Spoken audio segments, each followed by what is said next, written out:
Hey guys, what's up? Welcome back to another video of our channel. Today in this video, I'll show you how to switch Google Ads expert mode. So without wasting any more time, let's start our today's video. First of all, go to your Google Ads.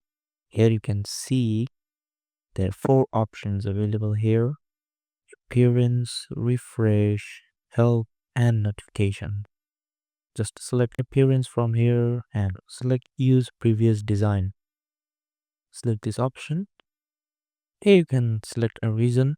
I'm not selecting anything and just click on this option. Now you are in the previous version of Google Ads. This is the previous version and you can see tools and settings option available here.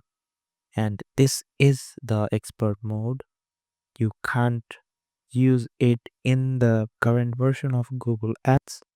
You have to switch to the previous version to use this feature, and easily you can switch to the expert mode.